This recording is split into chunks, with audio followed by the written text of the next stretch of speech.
Okay, well, first of all, a very, very, very productive day for a number of reasons. First of all, 68,542 in attendance. Thank you, Vol Nation.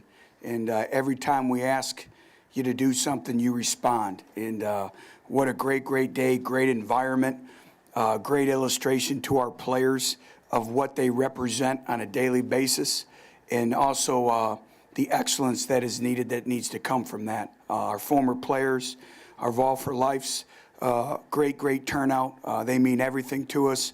Another great illustration to our players about the proud tradition that we have here at Tennessee. When I talk about a productive day, great in terms of putting everyone's football identity on film.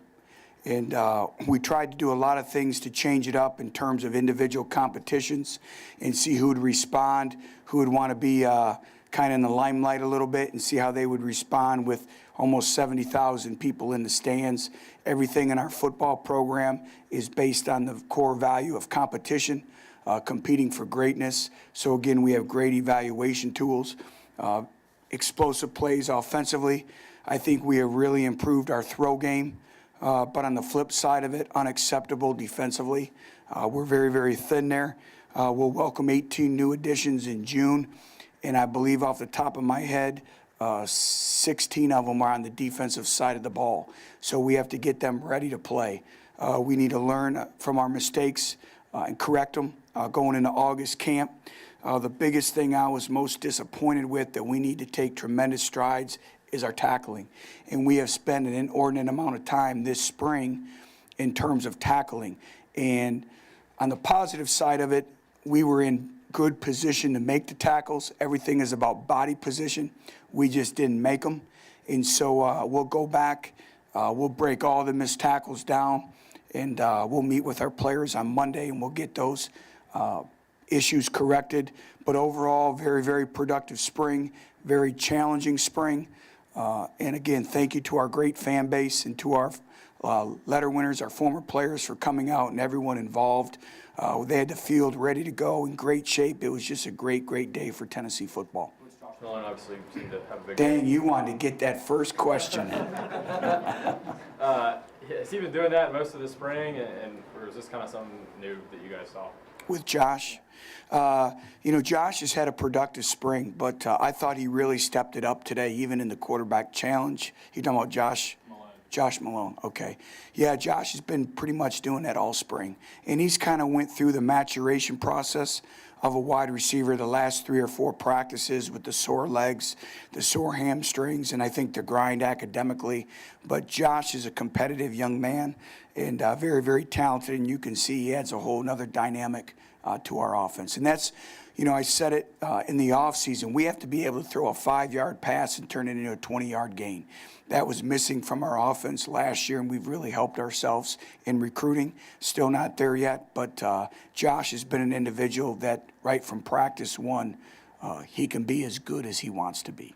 Coach, on Dobbs, it was just one day, but what can that do as far as helping get him in the thick of this race? Well, it helps. And I thought he managed the offense. He made some plays with his legs, even the quarterback challenge. Josh is very calm. He has a calm demeanor about himself, very cerebral, which we all know.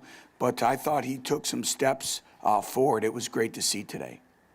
Butch, you talk about the 18 guys coming in the fall and all the defensive players. Where do you feel like on the defensive side of the ball you do need those guys to step up? Where do you feel like you need to help them most? Well, it's everywhere, and it starts up front. In the defensive line, that's no secret. Everyone in our football program knows that. These individuals have to be ready to go.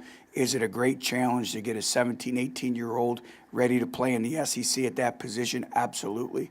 But that's where we're at in our program. It's a tremendous opportunity.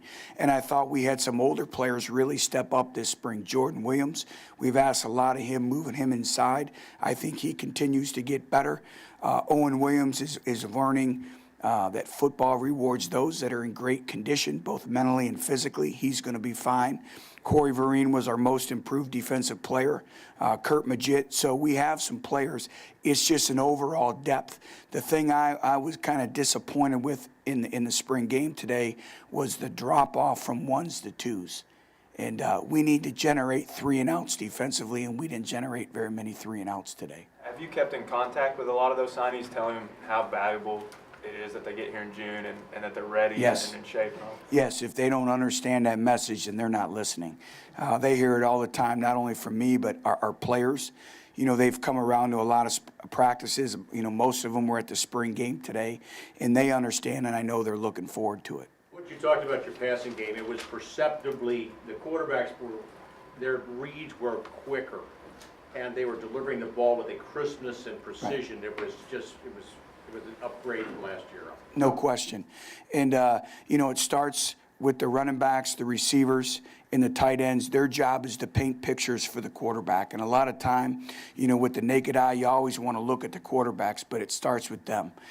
It's all about painting the picture and the body language that, a lot of people may not understand. How you stick a route tells the quarterback, that's all I got, throw the ball inside.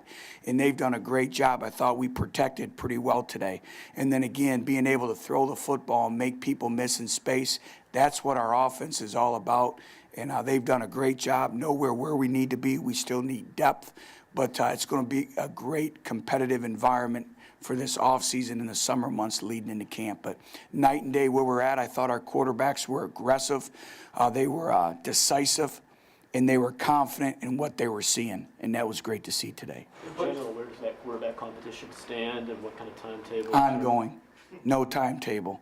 We have to take tremendous strides. We turned the football over from the quarterback position today. You can't do that and play winning football. So I'm very encouraged by where that position is. In our program, we use a term called power of the position, and everyone's responsible for being the best position on the football team within the team concept.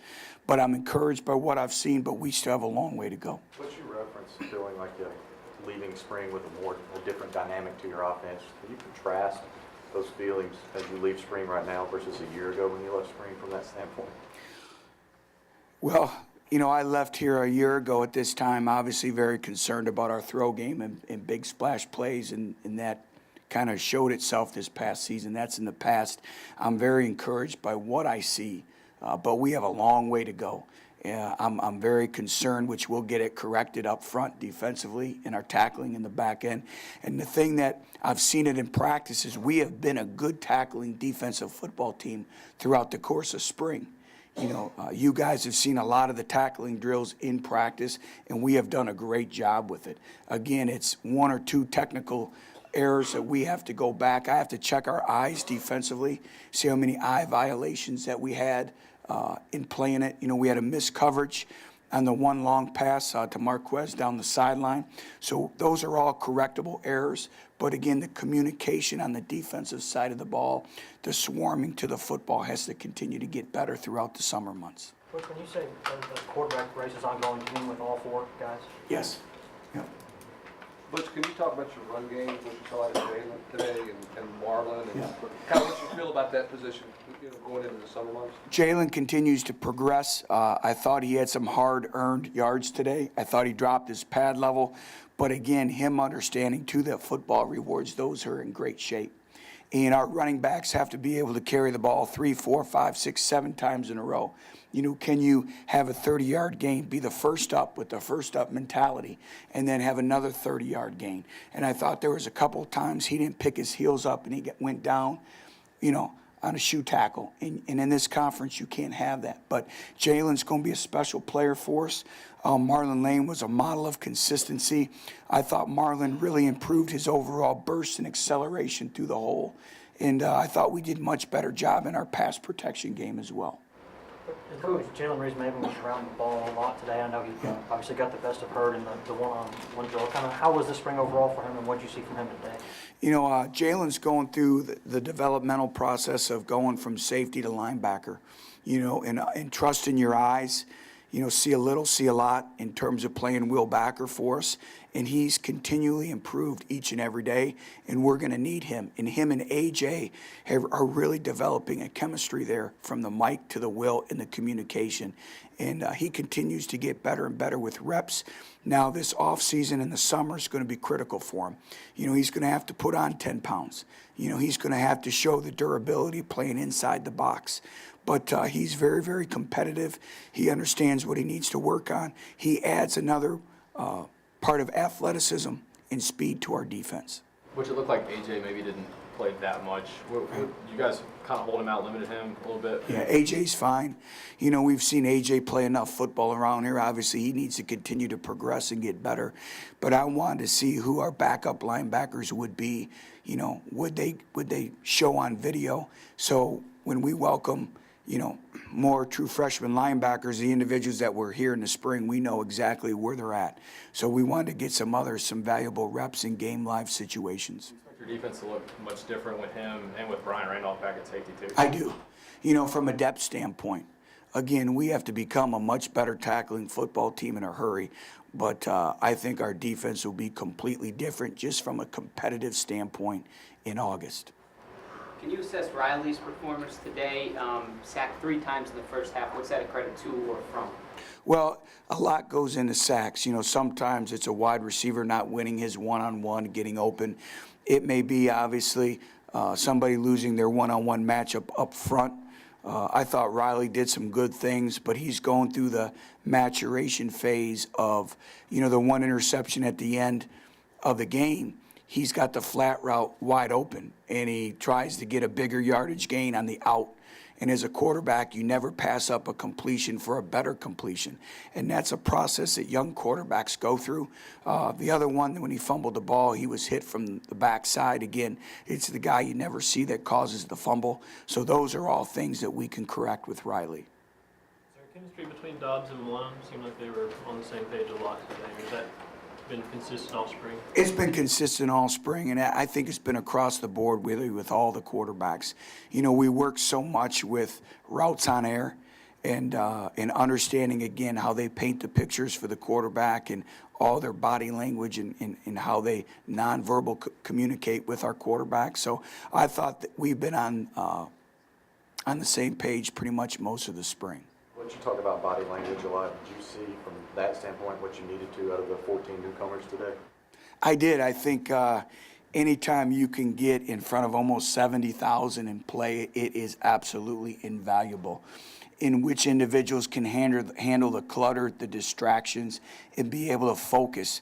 Also, snap and clear mentality. Hey, if you make a mistake, let it go. Play the next snap. So much is that psychological toughness that we talk about, the mental conditioning. The mind is very, very important. And a lot of times, young players really struggle with that aspect of the game, is that snap and clear mentality, move on, play the next snap, but also having a mental checkpoint, a checklist in your mind of down and distance, splits, technique, all that, and everything is happening very fast. So it always comes with maturation, and we don't have that right now, so they have to learn in a hurry. Did you come out pretty clean injury-wise? We did. Jacob Gilliam was able to return, so that was great. Owen Williams was able to return. And as a coach, you know, we had a different approach for the spring game this year. A lot of times going into a spring game, a coach's mentality is you want to get the game over with. You know, you don't want to have any injuries moving forward. That's always in the back of our minds. But this was an evaluation tool. This was invaluable for our young football team. So we wanted to play as much football as possible.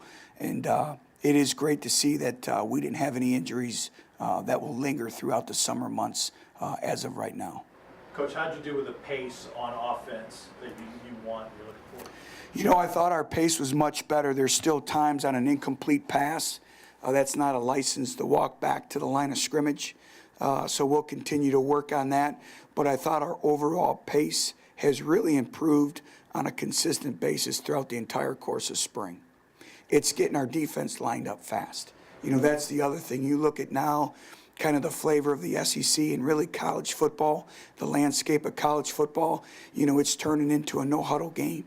And so we have to learn how to get lined up and also learn how to celebrate when we have a tackle for loss, how you celebrate as a defense, get the signal, and get lined up fast again. Which obviously wasn't a great day overall for the defense, but were there a couple guys at all who stood out to you on that side of the ball who made some big plays? Yeah, you know, we just spoke about Jalen Reeves-Maben. I thought he had some consistency in his performance. I thought AJ did some good things when he was in there. I thought Kurt Magid did some very good things as well. Emmanuel Mosley, he's going to be a good player. He's just learning right now. You know, he was a high school quarterback, so every rep that he gains, again, is extremely valuable in his overall development. But I'll have to watch more of the film, and I'll know a little bit more later tonight. Jakob Johnson, you like what you're getting out of him from the end position as well as what he I do. We'll keep Jakob Johnson at the defensive end position. You know, he's going through that phase of learning the game of football and learning the little nuances. But when you look at his ability, he's extremely explosive. He's going to do nothing but continue to develop his body and get bigger and bigger and bigger, and he's a sponge. He wants to do well. And when you have an individual who has an inner drive to be the best that they can be, you can accomplish anything you put your mind to it, and that's Jakob Johnson. Coach, what's your upcoming calendar now moving forward and the general message to your guys? Well, in moving forward, we start the next phase of our program. That's a new season, and that's our summer strength and conditioning program. This is where I really believe teams are born in the summer months with your leadership. It becomes a player-led football team. However, you know, there is a different dynamic this year in the landscape of college football relative to the new rule in terms of 2 hours a day, or a week rather, that you're able to spend with your players in a classroom setting. But it's deducted from the weight room, so that'll be a little different dynamic. But you know, this next phase is critical. We'll come back as a football team Monday with a team meeting, review the game, and then our coaches will hit the road recruiting for spring, and then it becomes pretty much a player-led football team for a couple weeks, and then they'll have a couple weeks off with finals, and then go home, and then we start our summer program. And this has to be the best summer program we have ever had as a coaching staff together. And Dave Lawson and Mike Sershin and our entire strength staff will do a great job, but we have to get a lot of youngsters ready to compete to play winning football come August.